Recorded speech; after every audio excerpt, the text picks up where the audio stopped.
Hi, and welcome to session 2. Now, the focus of this session is to get our right and our left hands working together so that we can use the patterns that we learned back in the last session in more complex music. Now, last session we learned some of these finger patterns, and this session we're going to put those finger patterns to work with the chords and the progressions that you're going to see a lot of as a guitarist. So in this session we're going to learn about playing 2 notes at a time. We're going to learn about alternating the bass notes as well as adding syncopation to your playing. So we'll cover working with triplets, we'll work with open chords, we'll work with bar chords, and I'll even throw in some jazz chord forms as well. By the end of this session, you'll have a much better fingerstyle technique that involves control and speed, and along the way you'll also learn some important chords in some of the most important common guitar-friendly keys. So there's a lot to get to, so go ahead and get your guitar and let's get started.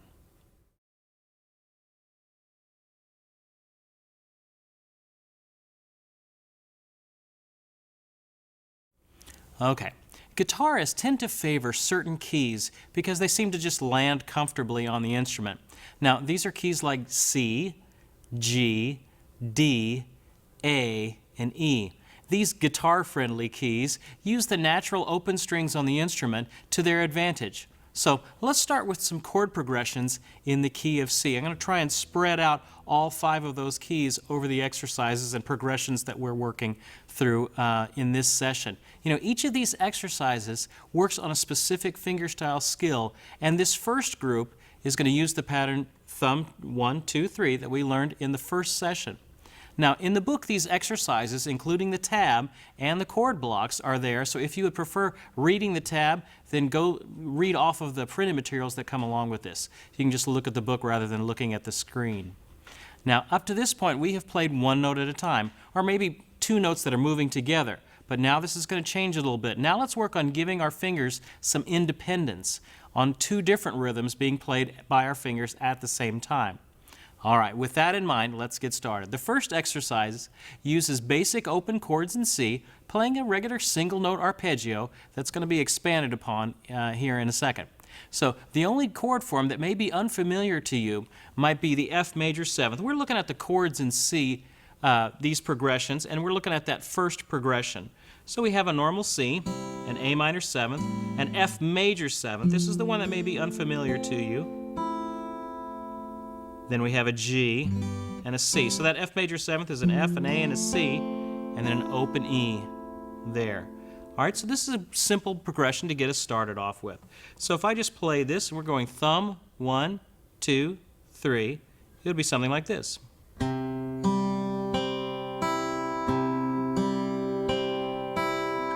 These are very similar to the progressions that we had in the first session.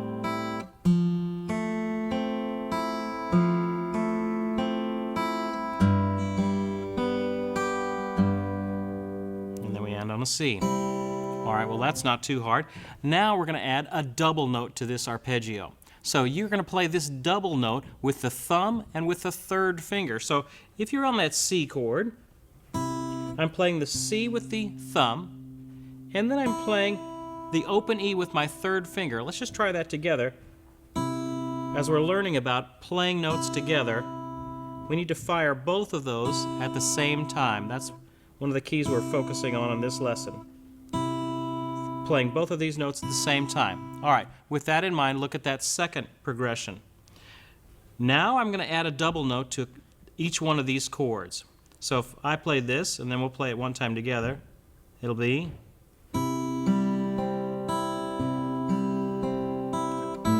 There's the note, the double note.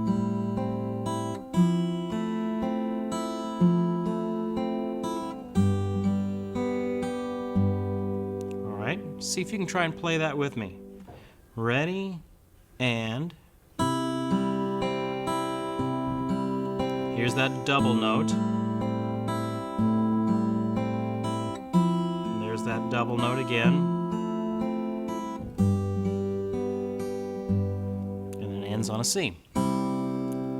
Great. So now let's switch to the key of G. Now remember, in the key of G, all of the F's are sharped. So notice that little sharp sign on the F line right next to the key signature. That's going to be right after the treble clef on the left part of the staff. So look at chords in G. the second of our 5 keys that we're learning, exercise 1. Now your thumb is going to play the notes on the 6th and the 5th strings, and your 1st, 2nd, and 3rd fingers are going to be playing on the middle strings. So instead of the 1st, 2nd, and 3rd strings like we've been hanging out on for the last session, most of the exercises, we're going to move these now to the middle strings, the 4th, the 3rd, and the 2nd. So we're getting used to putting our hand in a different spot on the instrument. Take a look at that chords in G, that first progression there. Let me play it for you.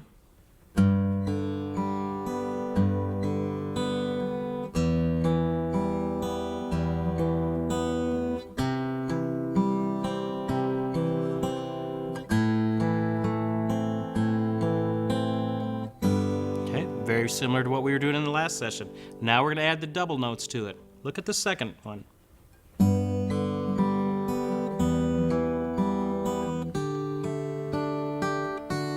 Chords change a little bit here.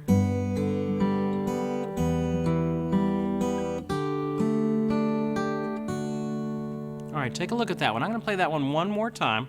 You're adding the double notes on the G, and then the E minor I add first, playing my thumb and my 3rd finger. Okay, then I have a D suspended, regular old open D suspended. Again, thumb and 3rd finger. And then thumb and 3rd playing exactly together. So if I play that whole exercise again, that whole progression,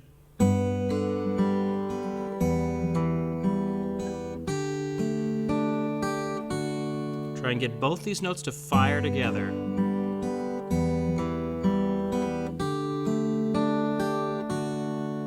And then I play the G.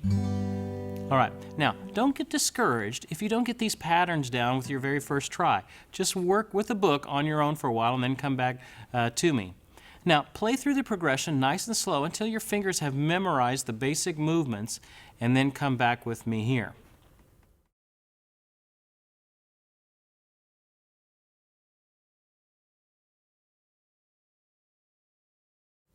All right, so we've looked at adding double notes to things. Now let's switch the pattern up, and we're going to focus on another aspect of playing. We're going to use the thumb 3-2-1 pattern, and we're going to also be in a new key, the key of D, and we're going to talk about alternating the bass. So take a look at the chords in D, that first progression. It uses 4 common chords in the key of D, a regular D, an A B minor, barred form there, and then a G. And now think with me. These are in the key of D. This would be the 1 chord, the 5 chord, the 6 minor, and the 4. D is 1. Then if I count up 5 steps, D, E, F sharp, G, A, the A would be the 5 chord. And then the B minor, that would be the next one up. So that would be a 6 chord, but it's minor, so we call it a 6 minor. And then the 4 chord would be a G, D, E, F sharp, G. So all of these are being based out of the D major scale. So you'll hear chords referred to by their numerals quite often as you're playing. All right, so take a look at that. This is chords in D exercise number 1. We're going to alternate the bass notes so that we are playing with our thumb. Now, a typical way to create an alternating bass line, just musically, is to alternate between the root and the 5th of the chord. So if I was on a D, it would be something like this.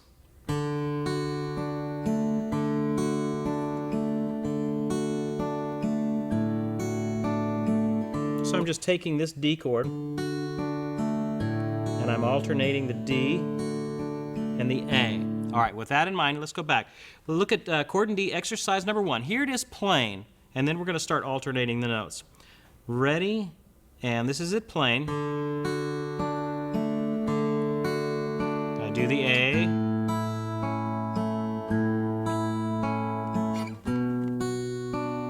Good hand technique.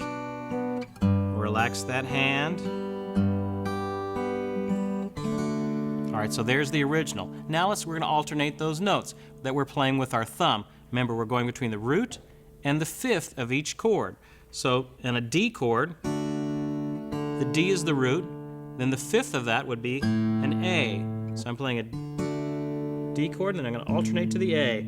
Well, what happens if I'm on an A chord? Well, I alternate between an A and its 5th, which would be an E.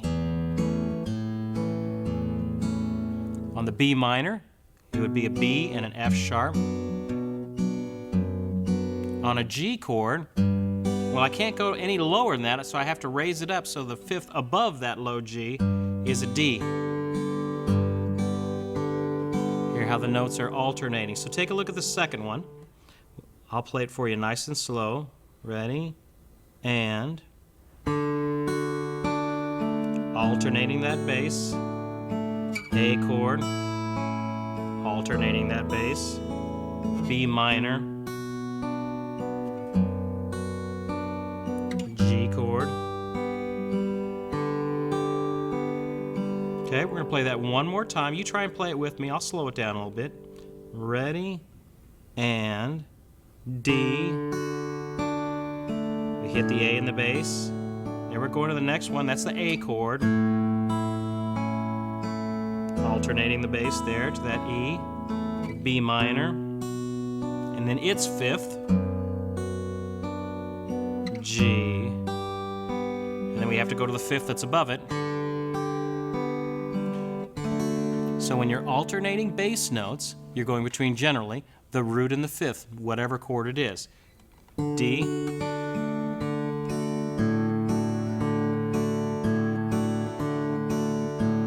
If I'm playing a jazz chord, I'm going between that root, fifth, root, fifth, B minor, root, fifth, root, fifth. Kind of like a tuba would be playing in a Dixieland band or something like that. You're always going root, fifth.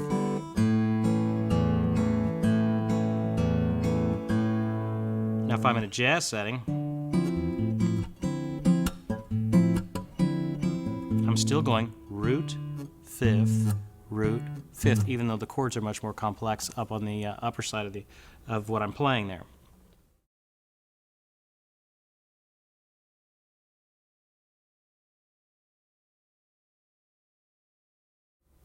All right, so we've talked about adding notes, we've talked about alternating the bass. Let's get to our third concept, the idea of syncopation. Now, in music, some beats within a measure have more weight as you listen to them. For example, beat 1, generally, of any measure is going to have just more musical weight than the other beats in a measure. So if you want to think of it, you can think of it as strong, weak, weak, weak, strong, weak, weak, weak. So certain beats have this strength to them and other ones are weaker. That's just kind of how it is. Now that determines your time signature and your meter and all that sort of stuff. But the idea of syncopation is I'm going to shift that naturally strong note, shift that accent of a note or chord. I'm going to put it now on a weaker beat, a beat that it's not generally on. So it's going to be a weak beat or maybe a weak part of the beat. So instead of emphasizing beat 1, I have an accented note on another beat or even a note in between beats. So if it was, before it was like strong, weak, weak, weak, strong, weak, weak, weak. If I was doing that with some syncopation, maybe it would be something like weak, weak, strong, weak, weak, weak, weak, strong, weak, weak. So there's that strong beat that's suddenly bumping out of the normal plans where the normal beat is. All right, that's syncopation. We're alternating where that strong beat is at. So with this in mind, go back to the chords in G exercise. So we're going to go back a key. We're going to go back to the chords in G exercise and look at the fourth progression in there. That is a progression that it starts out with a G and the B in the bass to a C2. So some of these chords may be unfamiliar to you. Here's a G with the B in the bass. Remember, if you see a chord name that has a slash in it, that means you have the regular chord, which is the G, and then slash, whatever's underneath the slash is the bass note. So I have a G with a B in the bass going to a C2. And we're going to use this form, second finger on the C, and then we have third string open, G, third finger on the second string, D, and then pinky on that high G. So those two chords are B, D, G, and then the higher D, G. I just switch my first to my second finger, and I catch the C2. Now look at the next two chords. I have an E minor seventh. So I'm just going to move my first finger down to the E, play that same form, and then I'm going to go to a D. All right, so those are my four chords. Let's review them again. G with a B in the bass, to a C2, to an E minor seventh, to a D. All right, now let's talk about the syncopation that we're going to add to it. So I play the B and the G together, fill out that arpeggio a little bit, and then I'm going to jump on that C2. So that first rhythm, let me play it for you on that first measure, would be, see how I put the emphasis on the up part of B2, on beat 2.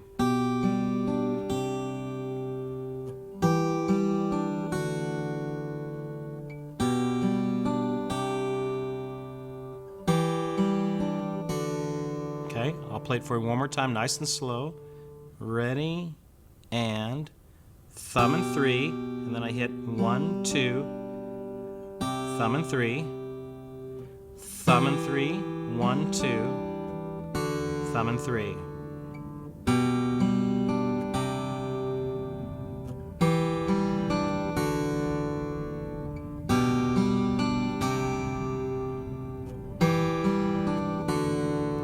If I speed that up a little bit. 3, 4, 1. Now, some of the finger choreography of that may be a little tough for you, so just practice it a little bit on your own and you'll get the feel of that syncopation. Just count it out. All right, so now let's switch keys again, and we're going to go to the key of A. And we're going to add even a little bit more syncopation to some of these progressions that we're doing. So look at the progression that occurs in the chords in A, that first one. Okay, so this is exercise 1, chords in A. Regular chords, we have an A, a D, and an E. Nothing complex about that, back to the A. Look what's happening with your fingers down here.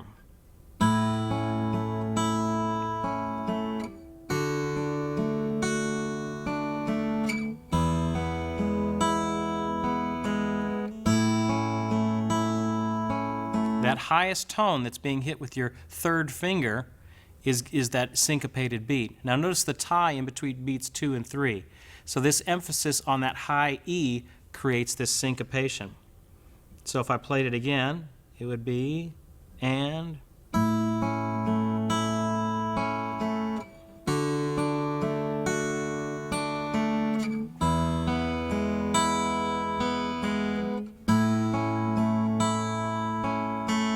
Da, do, do, da, da, dum. That's that syncopated note.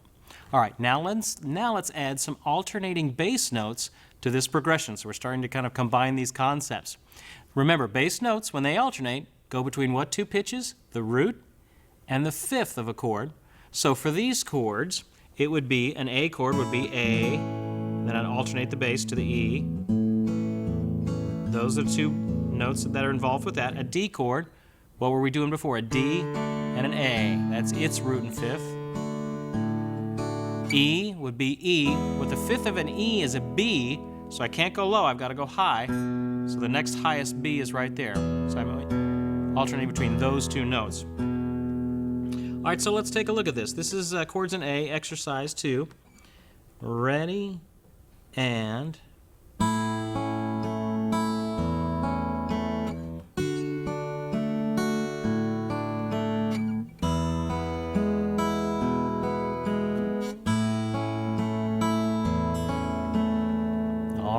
Now, let's look at that one more time. The idea, we're hitting syncopation with our upper fingers, but the bass notes are going on the beats. So we've got that one's a lot trickier than it sounds to be able to play. If you play it real slow, it would be third finger, and then I hit my thumb, catch that bass note. Third thumb. 3.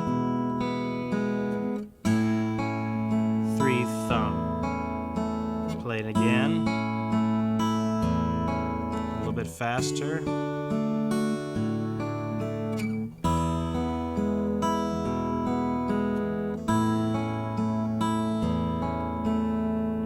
Great job. Okay, now before we move on from this idea of syncopation, I want you to look at one last fingerstyle progression. We're going to the key of E now. So this is the last of our 5 keys that we're working on. C, G, D, A. Now we are in the key of E. Take a look at that third exercise, that third progression in the key of E. Now here, not just one note is syncopated, but the whole chord is syncopated. Now, some of these chord forms might be unfamiliar to you, so let's take a look at some of these. I've got an E, again with a slash and a G sharp, so that means it's an E chord, but I'm going to have a G sharp in the bass. And that's this chord. I've got a G sharp with my second finger on the 6th string, first finger on the E. I'm not playing that 5th string at all. I'm playing the B with my 3rd finger here, and then an E on the 2nd string right there at the 5th fret, and I'm not playing the last string. So I'm not playing the 5th string or the last string. Now before I move on to the next chord, look at that. That is a form that you are going to use a lot here in the coming sessions. It's a chord with its 3rd in the bass, an E with a G sharp. Here's the E, there's the root, the 3rd in the bass is right here. Well, what if I wanted an F with an A in the bass? Where would that go? Well, I move it all up. There's the F. Now I've turned the E into the F. This is the root. And there's the 3rd in the bass. If I wanted a G with a B in the bass, where would that be? Well, just move my first finger to where the G is. And there I have a G with a B in the bass. Okay, so let's get back to our E with a G sharp in the bass. I have a regular A. And the next chord may be unfamiliar to you is a C diminished 7. I got a 2nd finger on the C, 3rd finger on the F sharp, 1st finger on the A, and pinky on the E flat there, or D sharp if you want to think about it like that. And then I have a C sharp minor 7th. It's almost like our E with a G sharp in the bass. I just have my 2nd finger down 1 string. Same chord. Then we have an F sharp minor 7th. That's normal. A B suspended. It's like a B7, but with our pinky out. Back to the E. All right, so let me play this progression one time for you.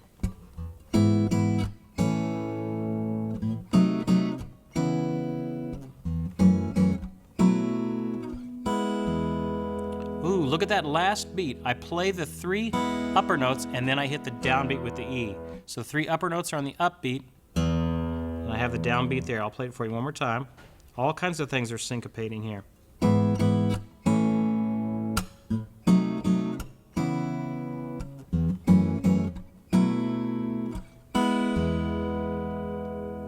there you go.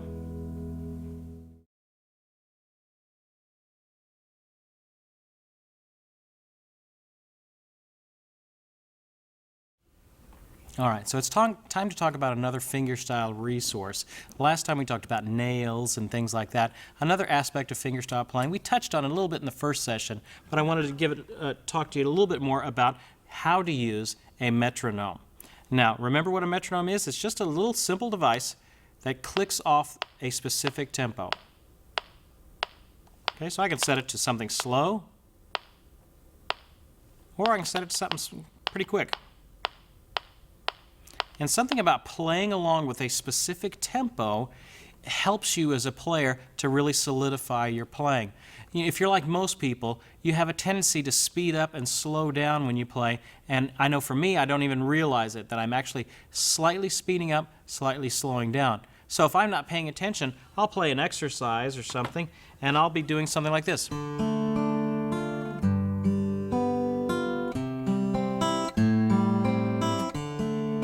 And you're slightly speeding up and slowing down. You don't even realize you're doing this until you start working with this metronome. So a lot of folks get frustrated with the metronome the first time you work with it. But what a metronome does is it'll help you stay at a consistent tempo. And the more you work with it, the steadier your tempo will be.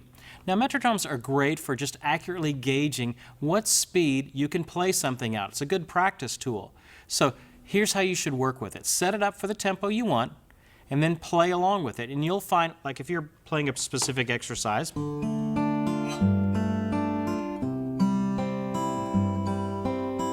okay, there's about my tempo. So I'm going to try and see if I can find something close to that. Not too far from it. That's about 72 beats per minute. A metronome has markings that go by BPM, which is the shorthand for beats per minute.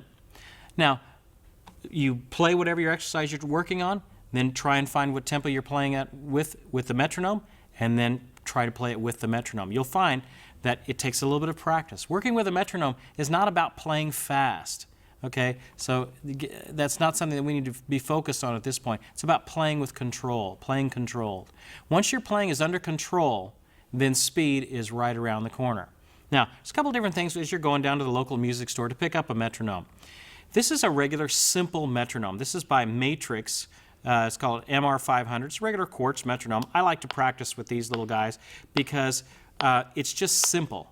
A lot of times you can go down to the music store and you're going to look at a metronome. Oh, you want a metronome?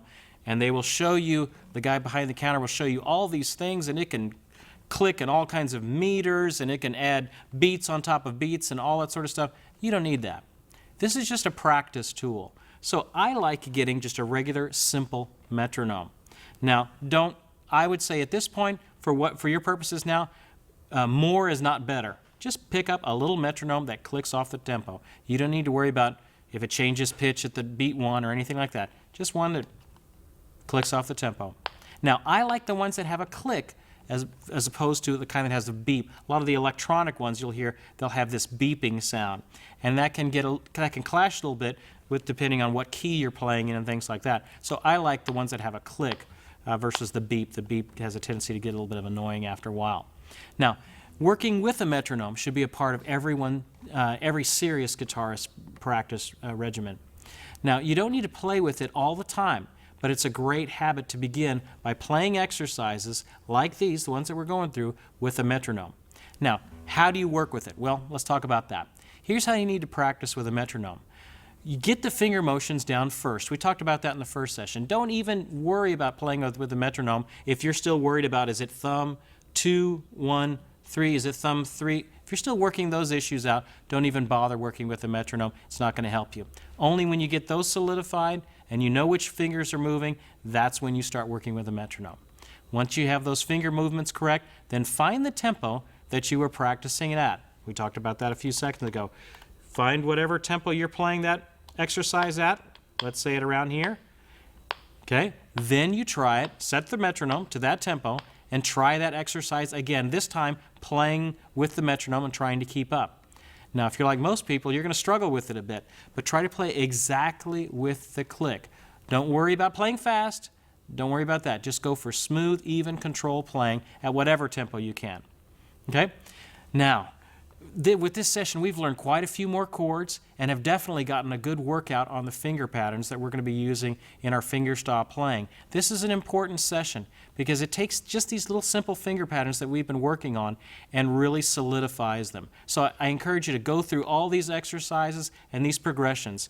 Remember, these things are building on each other. These are the same kind of progressions that I play in a recording session when I'm doing an intro to a song or something like that that needs a fingerstyle intro. These are the kind of chords I want you to learn. So it's not just technique, it's also learning the chords and why you're putting those chords there. And that's what this session is all about. Okay, you're ready to move on from this session when you can play all of the progressions at their target tempos that are written in the music.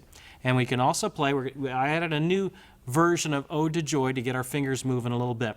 Now, before you get tired of just playing Ode to Joy, realize that once we get some skills down, actually starting even next session, we start getting into some great tunes and you're going to be playing a lot of songs. So dig into these chord progressions right now. When you can do these things comfortably, then you're ready to move on to the next session. But for now, just start working on the material in the basic workshop during your daily practice time, and then once you have those exercises down, then begin working through the exercises and songs in the advanced workshop. Keep up the great work. Get those finger movements down. A lot of times we can just get the first few of them down and then we'll get confused on the last two. That's what this session is about, solidifying all of those things. Now, with regular practice, these movements and concepts will eventually become muscle memory. So keep up the great work, and I'll see you in the workshop.